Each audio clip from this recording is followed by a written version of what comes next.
Welcome back, everybody, to another installment of Tribute to Our Heroes. My name is Adrian Martinez.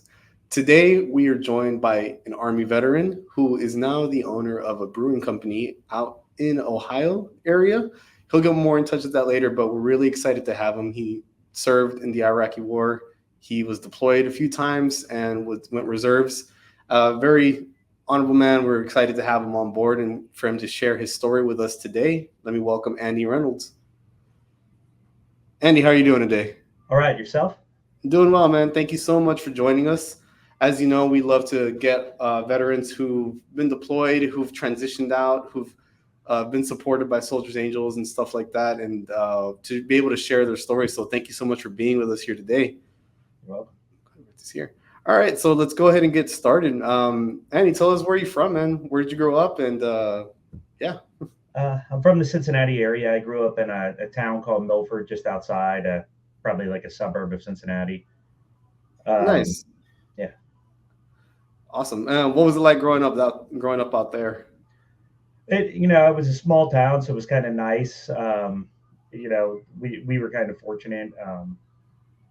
We didn't really have the money to be in the neighborhood we were in, but it was kind of nice. My understanding is that my parents got the house at a courthouse auction, Mhm. and it led to having a good childhood experience, I guess. Good friends, good neighborhood, good schools, that kind of stuff. Yeah, just smile, quiet and quaint. Those are Yeah, always nice. Yeah, for sure. So yeah, you grew up around there. You have a good small childhood, good local neighborhood, all that good stuff. I guess what interested you in wanting to join the military in the first place? Tell me how that sort of came about. I was a student at University of Cincinnati, Hmm. and didn't really like the major I was in. I was a computer sciences major. Also, at the same time, I got a notification that my second quarter wasn't going to count for me because there was a mix up with my financial aid. Basically, I claimed myself on my taxes, and my parents claimed me as a dependent, but I was very independent of them at that time. Um, so it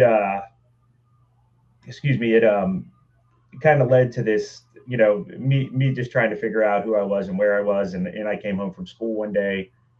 My roommate at the time was sitting on the couch watching a documentary on Kosovo, and when that conflict was going on, I was alive during it, but I just didn't pay any attention. I didn't care at the time, Hmm. and I got pretty upset with it. I couldn't believe that there was somebody just committing genocide, and the world kind of watched it happen before we actually interacted on it. Hmm. So that was kind of the a catalyst for me. My buddy basically said, "What are you doing? What are you doing about it?" So the next day, I called an army recruiter, and I started the process of joining the army. Gotcha. So prior to that, leading up to that, I guess had the notion of serving just never crossed your mind before? I was recruited in high school, but I didn't want to do it. I had no desire to be it. I kind of grew up, maybe Hmm. especially in my formative years in higght school. I was very anti-authorian, so Gotcha. I Oh yeah, didn't want anything to do with the government. I yeah. didn't want to be part of a bigger picture. I guess it just so it surprised a lot of people. My parents, my all my friends. I mean, they couldn't believe I was joining the military. Makes sense. Makes sense. Yeah, I know that tends to happen to a lot of people. It's actually, I feel like it's more common than a lot of people realize that it's a lot of the times it's the rebellious ones that end up going in there for some sort of reason, and then they end up staying longer than a lot of the guys who had planned to stay in or to plan to go into the military in the first place. So it's always Uh, funny how it works out. I was kind of weighing out my options. I actually thought about the Peace Corps at first too, Hmm. but I kind of looked at my friends and where they were going, and none of them really had any kind of goals or any kind of Hmm. grasp on life. They were all cutting class in college. And a lot of them, their parents were paying for school too, and I didn't have that luxury. I was paying for everything myself, so Hmm.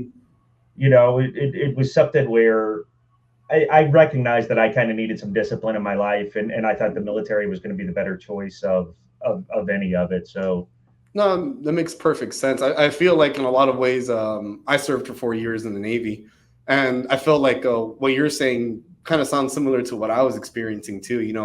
I kind of, for me, it was I just didn't know what I was going to do right after high school. And same thing, I wouldn't have had anybody paying for it. And I was like, I'm just kind of young. I don't know what to do, but I need some kind of direction that's structured. So I feel like that kind of resonates with a lot of people around that age. So it kind of leads to the, how do I say, like the unexpected people that join, the people that are like, hey, I didn't see you wanting to join at all in high school. You were never like an ROTC or showed an entrance, but all Yeah. of a sudden you're there, you know? So you joined, you're at the university, you decide to join because you feel like you want to make a difference after your friend asked you, you know, so what are you going to do about it? So I guess tell us about that. How was the transition? How did it feel to go from just being this rebellious college kid to now joining the armed forces and that sort of big transition in your life? I finished out my school year, and they did delayed entry back then. So I Mhm. didn't actually ship to basic training till August of 2000, and that was kind of weird for me too. Just the fact that I know I'm going, but when I first signed up, they didn't have a slot for me, so it was Mhm. kind of like a standby type situation. Obviously that was before 9/11, so there wasn't this big influx of people trying to join, and they weren't trying to get numbers up like Yeah. they did after that. So, and my understanding is the military was on a downsizing. At that point, they were talking about shutting down Fort Knox in general, Mm. in terms of a training base, because there was just nothing going on. There was no conflict. So that was kind of a weird transition. Just the fact that like basically my first year didn't really count towards anything, but it counted on my service record. Gotcha. Yeah. But then I shipped to Leonard Wood. I was a combat engineer. Um, and that was eye opening for me because I wasn't ready for it. Mm. If any of my friends from basic training see this, I mean, they're gonna know exactly what I'm talking about, because I didn't work out, I didn't do anything. I kind of, after I left high school, between high school and joining, and I joined when I turned 22 in basic training. Mhm. So I was just goofing off. I mean, I was drinking a lot and having fun with my friends and doing what college kids do, and Yeah. then I'm thrown into this, running every day, push ups, sit ups, Yeah. all the extras, front back goes, all that kind of stuff, For sure. and it was eye opening for me. I mean, it scared the crap out of me. Yeah, no, it's a huge transition for, honestly, I feel like anybody really. I mean, even if you grew up in a more disciplined household, I still think that obviously like military has a completely different standards in terms of what discipline is, what it means to be structured. Yeah. They have their own way of doing it, and it's even unfamiliar to people that are familiar with pretty good structure in general. What were some of your families and friends like reactions when you told them that you were wanting to join and you're like serious about it? And my dad told me I'm not going to make it. He told me I'll be home in a week. Oh wow. Um, and I think that kind of drove me, honestly. I think Mhm. at points, because my first PT test, they sprung both my ankles. They were both swollen up like this, and it was it was rough. But I think just the fact that he told me I couldn't do it made me drive even harder, Yeah. a lot of my other friends just didn't believe it. They said, "Yeah, we'll see," like thinking I was joking about it or didn't realize I So already funny. signed up. And I'm like, "No, I'm really going to the army," Mhm. and so it was odd, Yeah. and I guess Yeah. even my girlfriend at the time, she was just shocked about it, and Mhm. kind of took it as, well, she wanted to like move in and stuff like that. I'm like, no, I'm going. I'm finishing out my lease. I'm going to move back home with my parents for a month, and then I'm going to basic training. Mhm. And nobody seemed to realize that, until Yeah. the day actually came that I got on the bus and left. Yeah. It was more unbelievable for them than it was for you at that Yeah, point. Hey man, sometimes it's like that too. It's so crazy. Like I said, that little thing, that little calling, just turns on and people just go. yeah. But yeah. So all right, so you're going through basic training. Obviously, you've proven everybody wrong. So kudos to you. Um, I guess what is it like after that? You said you were a combat engineer. Tell us what Yeah. that's like. What does that mean? Hmm. They kind of described it as infantry with explosives. I Mm. kind of thought it was more of there is an infantry aspect of it. You are a frontline soldier when you're a combat engineer, but it is more of a you know um, building obstacles and destroying obstacles. So if Hmm. the enemy builds an obstacle as a combat engineer, your job is to destroy them. If Makes you don't want sense. the enemy going in a certain place, you make a minefield, Mhm. you lay out concertina wire. You're kind of like guys that are making sure the battle is going where you want, where the government wants the battle to go, or our Makes leaders want the sense. battle to You're kind go. of controlling, I guess, the area, the battlefield, so to speak. Yeah, I mean Okay, that's the idea. Now it doesn't always work that way, I for mean sure. that's war in general. But yeah, it was weird, it was a change. Hmm. And then throughout my service, what a combat engineer actually did kind of changed. They had us running for a while. We were running like kicking doors down drills Hmm. and stuff like that because that's kind of what they were using every force for a minute. And Gotcha. then they brought us back and started teaching us about route clearance, and that's what I wound up having to do Hmm. in my second deployment. So what that means is we're looking for IEDs or mines on the side of the road, digging them up, and then either we blow them up, or B, EOD comes out and they Yeah, take care of it. So gotcha. much different thing than what I mean. It's explosives, don't get me wrong, but it was a lot different than what I was trained in basic training. Yeah. But when I went through basic training, we were still training like World War II, Hmm. Vietnam era techniques, and this whole new war on terror just really changed It the changed landscape everything. of the military in general, I think. No, that makes total sense. And I guess obviously you said you joined in '99, which Yeah. was like right before like the war in Iraq started and the attacks on 9/11, all that Yeah. stuff. And you're obviously you're already active duty, right? When you're in No, there? I was reserves. I mean, Okay, I that's right. You were did. reserves. Okay, sorry. Yeah. Okay, so you Yeah. were reserves So while you were in there. I guess were you coming back home like quite frequently, or was it when you were like reserves and you're deployed? Are you out there for a long period of time? well, I mean, the first deployment we were deployed indefinitely. That was in '03, but Hmm. we came back in 6 months because our mission Hmm. was supposed to be get the Marines across this tank ditch, and Hmm. then that's it. At that time, though, the Army had to deploy an entire battalion. So because we had, my understanding is my unit, which was in Fort Thomas, Kentucky, had more AVLBs than the rest of active duty Army combined. Yeah, That's why we were there. Is we were there just for those vehicles. So instead of just gotcha. deploying the AVLBs and a support team for the AVLBs, we had to deploy our entire battalion because that was the way Mhm. the reserves were set up back then. Makes sense. Okay. Um, so we get there. There's nothing for us to do. Our vehicles Hmm. didn't get there in time. They had to change the way that we were going to approach going into Iraq, which going in was a lot easier than anybody anticipated it being. Hmm. And then it was okay. Well, we don't really know what to do with you. The Navy's going back because we were Hmm. with the construction battalion, the Navy Seabees, and they're getting ready to to come back home for a minute, and they're switching out with another CB unit. So you guys might as well just go home. Gotcha.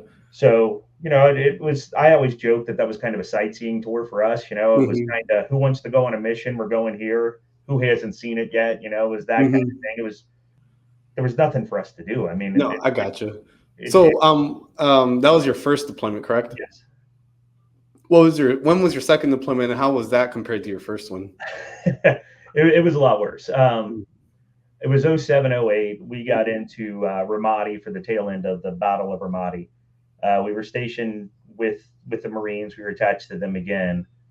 Um, about midway through to the deployment, we moved to Fallujah, but we were route clearing Ramadi and Fallujah areas, um, and it was rough. I mean, we were doing. I was an AVLB commander at that time, or not Mhm. AVLB. I'm sorry, Buffalo commander at that time. So I'm in a vehicle that doesn't have any weapons or any capability to really return fire.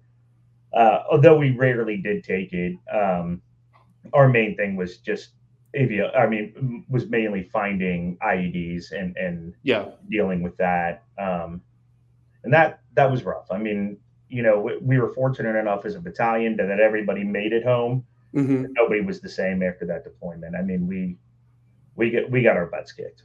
For sure. No, I could imagine so. I mean, I guess while you were there in the moment and you're going through the second deployment, and obviously you have the sharp contrast compared to your first deployment. I guess what's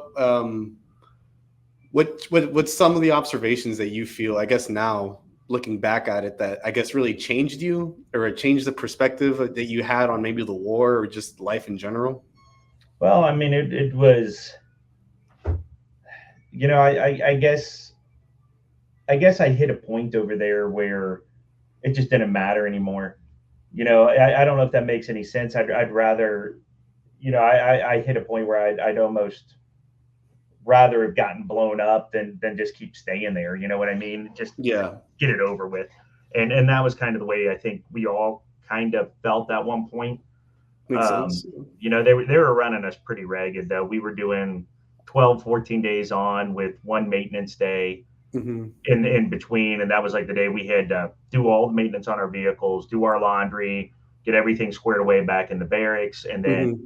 maybe write a letter home, maybe write an email home, and then get back out that next night, like usually midnight or something, and we'd be 17 hours on. We'd come back, take a 4 or 5 hour nap, Man, get back up and go out again. that's brutal. Yeah. So it was rough. I mean, you were sleep deprived most of the time. Hmm. Everybody that was friends at the beginning, we were all just getting on each other's nerves by the middle of that deployment. It was just, it is what it is. It was rough. Yeah. No, it's definitely those sort of things are just products of like stressful deployments like that. And, and I mean, from being in Soldiers Angels, kind of getting a taste of what that it's like me personally in Navy, and then also talking to other veterans that work here. They all kind of like have that same understanding that's like, hey, when things are like that, it's not easy, and that's kind of why we, as an organization, try to make such a big push to get care packages out or have Angel volunteers write letters to deployed service members, specifically the ones in combat, just because I mean it's like you just said it yourself how difficult it is, and it's not just about the situation, it's about, like you said, how sleep deprived you are, how everybody that you're with is sleep deprived, and it's like Yeah. this really high tension thing where it's like everything kind of is not looking great. In those moments, when you're like that and you're in those moments, I mean, did you guys receive you received care packages from Soldiers Angels, did you not? I know we did receive some care packages from bigger groups, so I'm gonna say probably. Yeah. Gotcha. um, the big ones, where we hit a lot of local schools and a lot of Mhm. like fire departments, police departments send us stuff too. Gotcha. And honestly, that little taste of home is kind of what snapped me out of that like whole, I just get it over with kind of attitude. It Mhm. was okay. Well, there are people back home that care about us. We are doing something that means something to the people back home. So Yeah. it was Yeah. I rejuvenating, think, so to speak. yeah, I think that part you just said is probably the most important part at all. It's like, because obviously, like when you're surrounded, your environment is surrounded by these things that are not necessarily a good place. Things are stressful. It's hard. It's hard to see outside of that. And obviously, when you get like a care package, like you said, it kind of reminds you of things outside of that, things back home. And so, I'm glad that people sent you care packages. Even if it wasn't from us, it's okay, because I just want the general audience to, the everyday average American know that if they ever considered like, oh, I should send a care package, or maybe I should try to volunteer with any organization and try to do something. But there's already enough volunteers. We Yeah. always we always tell everybody, like, there's never enough. There's always another deployed service member who would love to have some sort of support, whether even if it is just a letter talking about what you got going on, just to take their mind off of the situation that they're in, or just a snack that they can't get overseas wherever they are. Those little things, they do help. And every time I ask somebody, it just always comes back to that thing where it's like, it's not really just a snack, it's more so about what the snack does for them in that moment. Right. And I'm glad that that's still true, and I'm glad we can still provide that for people. um so second deployment is rough, it's difficult. You're going through it. I guess tell me about how that ended. And was that your last deployment? Yeah, it was. Okay. Um, it ended. We redeployed. We deployed out of a place called Fort McCoy, Wisconsin, which, if anybody knows, it's not a nice place in Hmm. the world. I've heard it's gotten better since we were there, but um, and we were afraid we were going to have to redeploy in there. And they actually, we figured out a way to get us to Camp Atterbury, which is in Indiana. Hmm. Um, it's a lot closer to where we are. So it that was kind of nice, but the big thing about like redeployment is you don't really realize what's coming next, because Yeah. for a year of your life, you've had everything completely out of your control. The only thing that you could really try to do is if you really wanted to screw things up, you could say, I'm not going on a mission and cause a problem, and then you probably get court-martialed or something like that, Hmm. right? But for the most part, you're told where to go, you're told when you can eat, you get little breaks where you can make small choices, but you come back home and you're tossed back into reality, right? Yep. Where all these everybody's doing whatever they want. There's no, I don't know how to describe it. There's no structure. Yeah. Um, For sure. Hmm. and the thing is that like I knew I was dealing with some stuff at that point. I knew Hmm. I had problems going on, and when we went to redeploy and we met with the doctors and stuff and I talked about it, they said, do you really want to put that on your record? You're going to wind up having to stay here for more time. If you don't put that on, you can go home and see your family.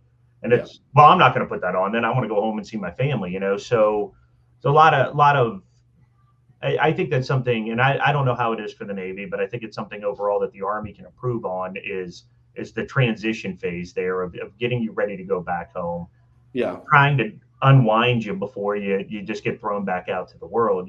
For sure. Yeah. I do Um, think a lot of, I mean, it's like going from like 100 miles an hour to like stopping right away and then just expecting somebody to just be like, oh, I'm good now. yeah, It's like you said, there needs to be that sort of deceleration phase to kind of remember what it's like, almost like a I guess deinstitutionalizing in a yeah, way, because I mean, military life, it's so, like you said, extremely structured to like the finest minute details. And when you start doing that for so long and it just kind of becomes second nature to you. So when you're out of that, it's a little too liberating too fast. Everybody wants it, but when it happens in an instant, a lot of people don't know what to do with it.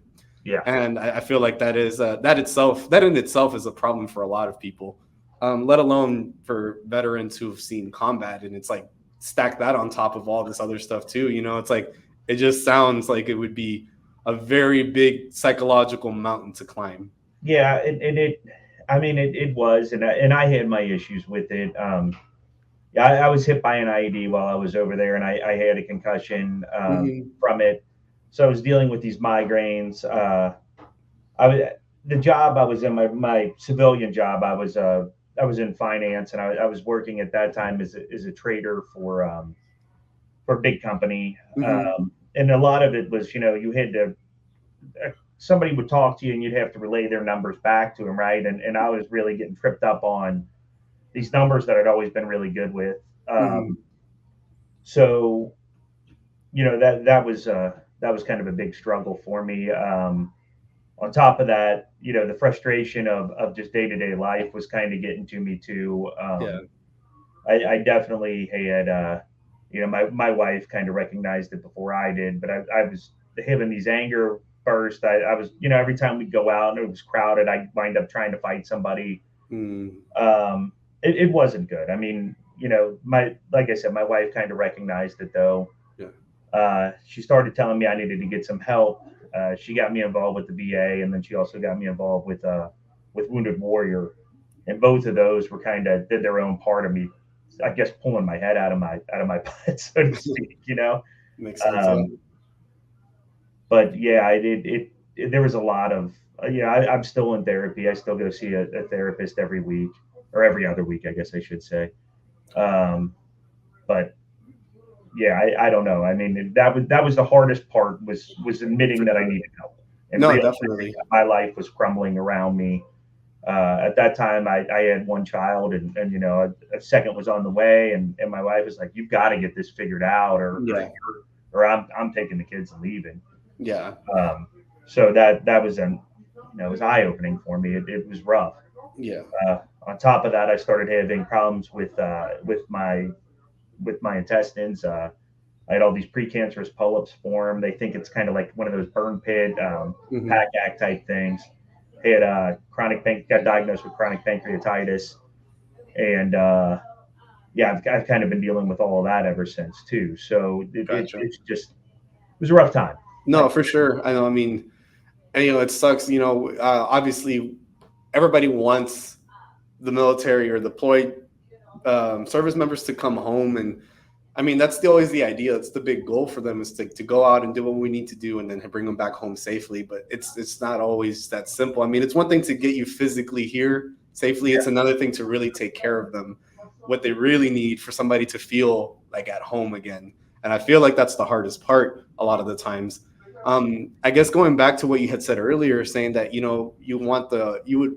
would hope that the army maybe helped out a little bit more with transitioning out.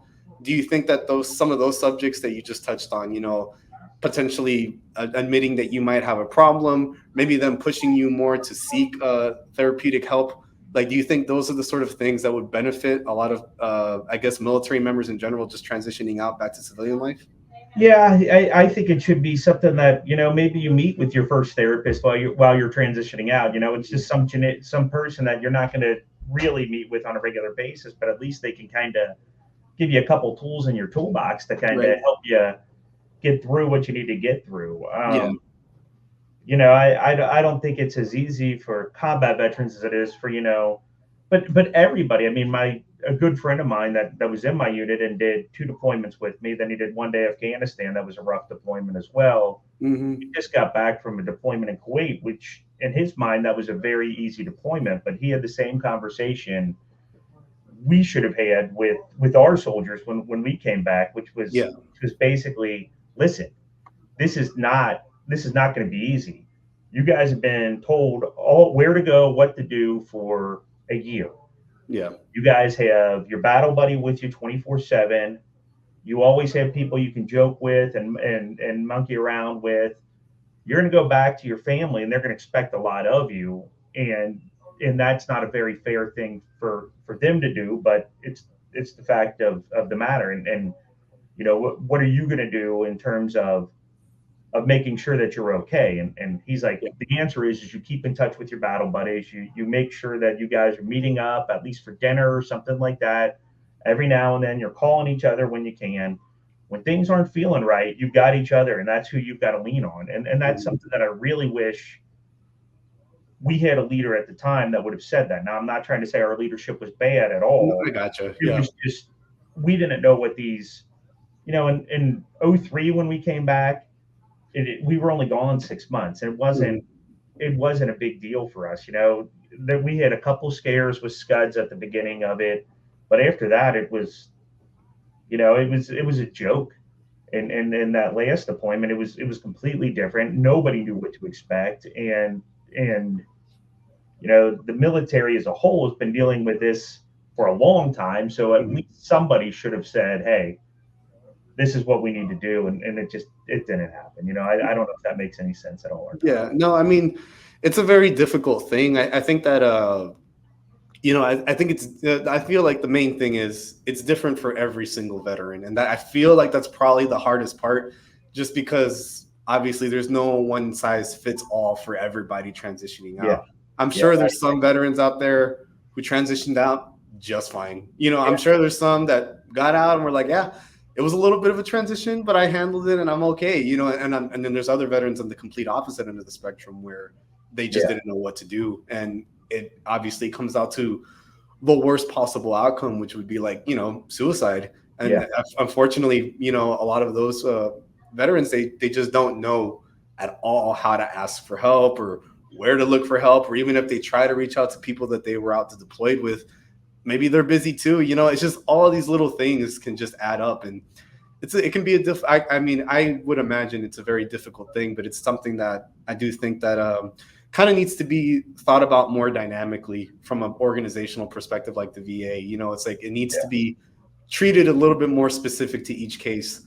And we can only hope, right, that one day it can come down to that, that it can get to that point. Until Well, then, organizations like the Wounded Warriors and stuff like that, like they're there for that reason, because obviously there's a need for it.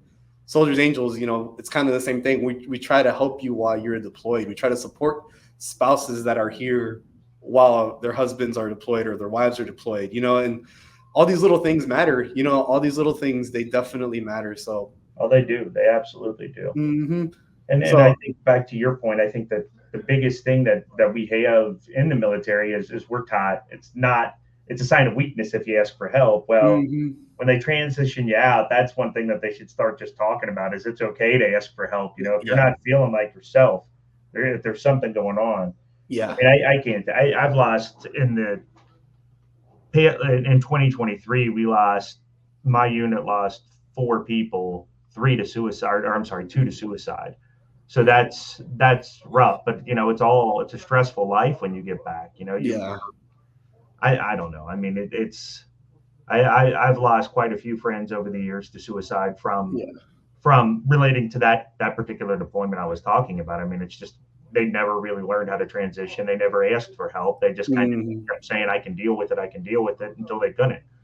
yeah. So I don't know. I think that's probably the one takeaway that I feel like I always want to drive home with any of these interviews, all of these interviews, is that, it's like, it's okay to ask for help. There's other veterans out there who've experienced what you're experiencing. And no matter what level of intensity that is, when you process out, there's somebody out there who knows what you're going through. Maybe it won't be me, maybe it don't even be you. Maybe it's something more specific to them, but there's somebody out there who's willing to like push through it and who's willing to help other people, because I mean, they know what it's like to experience stuff like that, to get through it, and what it's like on the other side. And so that's always a message that I'm always willing to endorse here, and kind of why we like doing a lot of these. It's just to kind of spread the help. If somebody were to come to us, we will always point you guys and help you get to the right direction. It's like, hey, Soldiers Angels, we can help you with maybe food insecurity with some of our military food drives that we do around the country.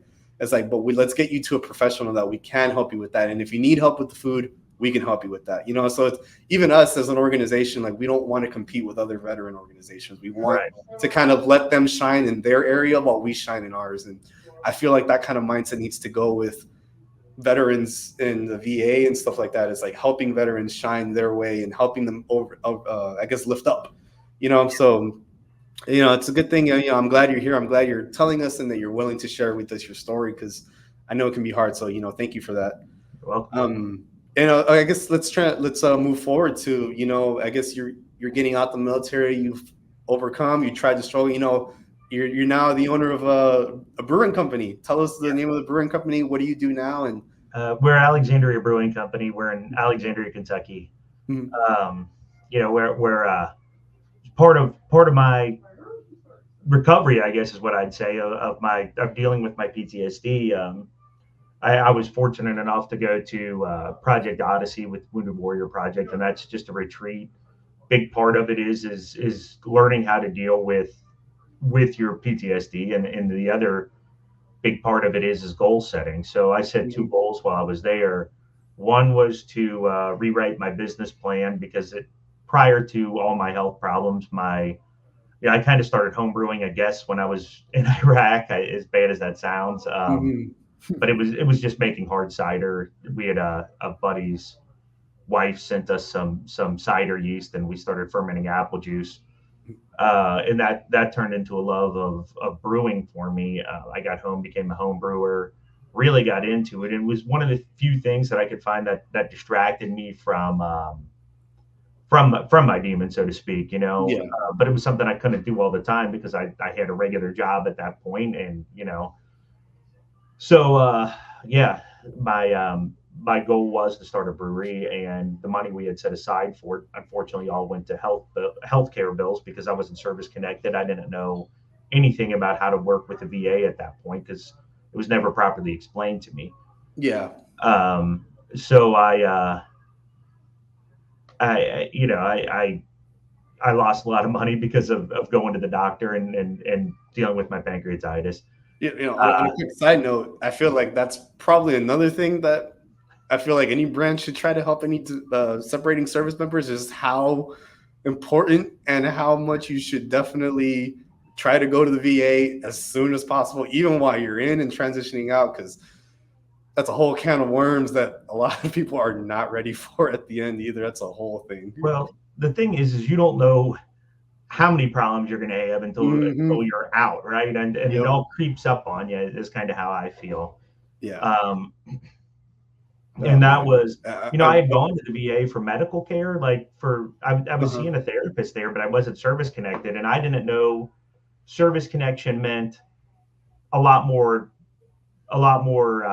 access to a lot more doctors than just going to the VA because I'm a veteran. Because Yeah. you get VA care for 5 years after you get out, but it has to be related to something that happened on your service, right? Yeah. Whereas if you get service connected, especially up to I think it's a certain percentage, but then your medical care is taken care of. Mm-hmm. You might have to go to the VA, and some of the departments in the VA aren't as good as others.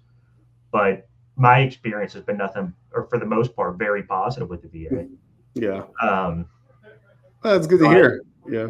yeah, I know. I, I I know. I'm sorry, go ahead. I've heard some veterans with some horror stories from the VA, and then I hear other people saying like, "Oh no, I know how to do it." So it is kind of like this. Like again, man, it's always different for everybody. So I do wish that there needs to be like some sort of like standard. Hey, you should probably consider doing this to at least jump you off in the Yeah, right direction, or kind of more informed. You know, yeah. sorry to interject, but go right ahead and finish up. Well, so through Wounded Warrior, I also learned about the Voc Rehab program. I think it's a chapter of the GI Bill now. I think it might be chapter 33. Mhm. I might be mistaken, but it used to be called Voc Rehab. Basically, if you're disabled over 20% or service connected over 20%, they pay for any kind of school you want to go to.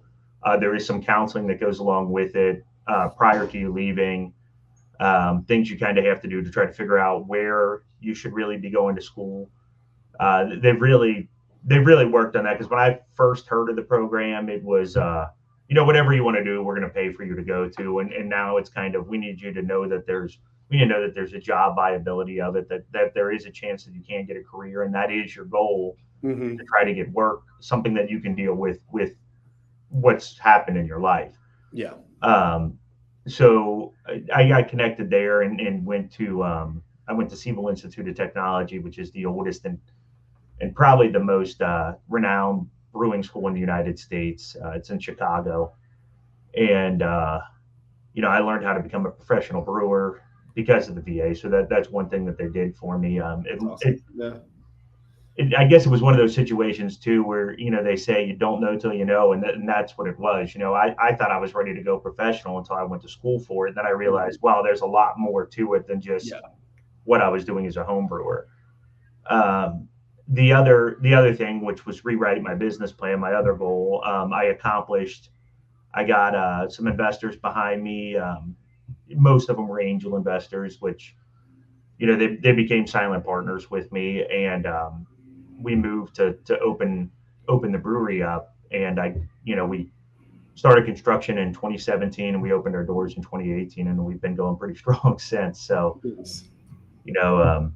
Even in COVID, I think we were kind of fortunate. We're in a very good community, and I, I had I have friends in the brewing industry whose breweries were down 20, 30, 40, 50%. And we were fortunate enough, we came out of COVID 4% down. So Mhm. that's a testament to my community, I think, more than anything Nice. else.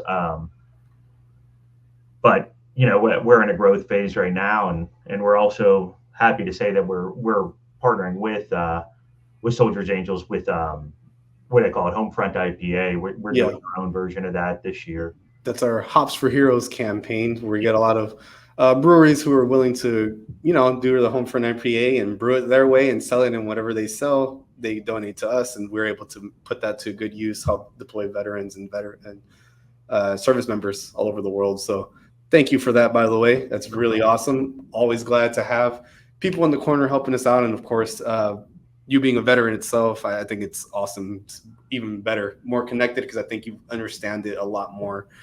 Well, Um, that's part of our mission as a company in general, is just giving back. I mean, there's so many that have given to me, and there's so many organizations that have helped me out. That's the minimum I can do, is just try to give a little bit back. yeah, And in and terms of a company, I feel like we are fairly charitable. We are for-profit business, obviously, so we can't give Mhm. everything away. But we do the best we can to help out, especially veteran organizations. Oh yeah, for sure. Um, And obviously you signing up for Hops for Heroes is, a testament to that. So, again, thanks for that. We happy to be we're happy to have you guys in our corner as well. So that's awesome, man. Well, Andy, man, it's been a fantastic interview. I really want to just thank you to even coming on here, sharing your story, sharing your opinions. I think it's always great to give our veterans a platform to kind of speak with their experience and whatnot. So wrapping this up, let me just ask you one last question. If you were to have a word of advice or some sort of message to any people considering joining the military, whether it's the army or any kind of military or any kind of branch, what would your message be? make sure it's right for you. I mean, you know, I've got a couple friends in my life right now who have kids that don't have any direction in life whatsoever and don't know what they want to do. Mm-hmm. And I say, look at the military. It's a great place to start. You don't have to do what I did because these are also people who've seen my bad sides of what happens from deployment. But I'm like, there's a lot of good that comes out of it. I mean, discipline, and I can honestly say, if it wasn't for the military, I don't think my business would be here. I don't think I'd ever figure out what I love to do in life, which is brewing beer. Yeah. Um, so yeah, there's a lot of people that have positive reasons to join, but there's a lot of people that never even considered it because they just think it's throwing your life away, and it's not. It's great for people, especially if you have Yeah, no direction in your life. It's definitely something to consider. for sure. Um, so yeah, hopefully Awesome. that's what you. Hey Hopefully I man, answered your that's a question. I great don't know. message. Hey man, if it's sincere to you, it works for me, man. And I think that's a great message overall. So, I always say I didn't know what I was doing at 18, but because I joined, I feel like it set me up to where I am now and kind of shaped a lot of good parts of my, I guess, work ethic from where Yeah, how I work now because of it. So I will say you'll always come out of it a more evolved person. I will say that for yeah. sure. If you're looking for personal growth, oh, they'll make you grow for sure. So Well, and you also see things that you'll never see mhm, anywhere else too. I that mean, is I true. I got to see because of the military. I got to go to Germany. I got to go to, Kuwait, Iraq. A lot of cool places. Hmm. California. I mean, we went all over the country, and Yep. it's an awesome thing to just be able to say, hey, I traveled. I saw different cultures. I saw different aspects of the Yeah. country that are different cultures from my Yeah. own. And it, From a little suburb of Cincinnati to being able to go like all over the place. I mean, the same thing for me. I was born and raised in Texas. I never left the state until I joined. So yeah, I know it, what you mean. It's like that for a lot of people. So yeah, hey, man, it's a great message to end it on. So Andy, thank you so much, man. Thank you for everything you've no done for problem. this Thanks for country. Thank you for helping us with Hops for Heroes. And, I'm glad you're able to come on here and share with us everything. You've been a treat to talk to, and I really do appreciate your time, man. Thank you so much. Well, thank Um, you. I appreciate it. yeah, Alexander Brewing, guys, check it out. They're right there in Kentucky. They're going to be great. They are great. So if you're in the area, definitely go stop by, grab a cold one. Everybody, thank you so much for tuning in to another episode of Tribute to Our Heroes here with Soldiers Angels. I really appreciate everybody, and stay tuned and subscribe for more episodes. May no soldier go unloved.